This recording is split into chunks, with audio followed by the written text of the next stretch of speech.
বিয়ে করার জন্য তো একদম উতলা হয়ে গেছিলা।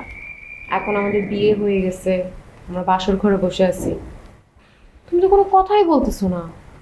তোমার কি মন খারাপ রবিন? কি ভাবতেছো তুমি? না কিছু না। হ্যালো রুইতন, হ্যাঁ কে? আমি নাসিমা। শুন, তোর আব্বাই খুব অসুস্থ, হাসপাতালে ভর্তি আছে, অবস্থা বেশি ভালো না। খালি রুইতন রুইতন কইরা ডাকতাছে। যদি সম্ভব হয় ভাই, তুই তোর আব্বারে হাসপাতালে এসে দেখা যা। আচ্ছা ঠিক আছে, আমি এখন আসতেছি। কোথায় যাচ্ছ তুমি? আমার আব্বা অসুস্থ, আমার যাইতে হবে এখন। না না, তুমি কোথাও যাবে না, আমাকে বাসর ঘরে একা রেখে তুমি কোথায় যাচ্ছ? সুইটি, আমার আব্বা অসুস্থ, আমার জন্মদাতা বাপ অসুস্থ। তুমি শোনো তো আমার কথাটা।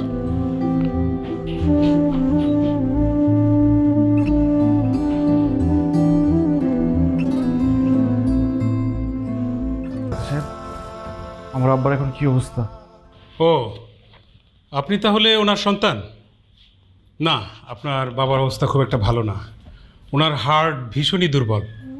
আচ্ছা, আপনি কি জানেন আপনার বাবা দিনের পর দিন না খেয়ে না ঘুমিয়ে রাস্তায় রাস্তায় ঘুরে বেরিয়েছে আর আপনার জন্য টেনশন করেছে? বেসিক্যালি আপনার জন্য টেনশন করতে গিয়ে ওনার হার্টটা দুর্বল হয়ে গেছে। না খেয়ে না ঘুমিয়ে ওনার শরীর দুর্বল হয়ে যায়, একটা সময় অসুস্থ হয়ে রাস্তায় পড়ে থাকে, এলাকাবাসী পথচারী হাসপাতালে দিয়ে যায়।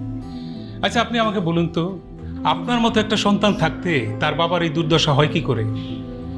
I am sorry to say, আপনি আসলে সন্তান নামের কলঙ্ক, একটা কুলাঙ্গার সন্তান। ঠিকই বলছেন ডাক্তার সাহেব, আমি একজন কুলাঙ্গার সন্তান। শুধু এটুকু বলেন, আমার আব্বা সুস্থ হইব তো? কিছু টেস্ট করিয়েছি, ওগুলোর রিপোর্ট না পাওয়া পর্যন্ত কিছু বলা যাচ্ছে না। তবে উনি যাতে পর্যাপ্ত ঘুমাতে পারে সে ব্যবস্থা নিশ্চিত করবেন আর নিয়মিত খাওয়া দাওয়া করাবেন। কোনো বিষয় নিয়ে যাতে কোনো দুশ্চিন্তা না করে সেদিকে খেয়াল রাখবেন। আর বেসিক্যালি আপনি সবসময় ওনার পাশে থাকবেন, আশা করি খুব দ্রুত সুস্থ হয়ে যাবে। আর টেস্টের রিপোর্টগুলো যদি ঠিকঠাক থাকে তাহলে অচিরে ওনাকে বাসায় নিয়ে যেতে পারবেন, কারণ উনি হাসপাতালে থাকতে চান না, ভয় পায়। ঠিক আছে?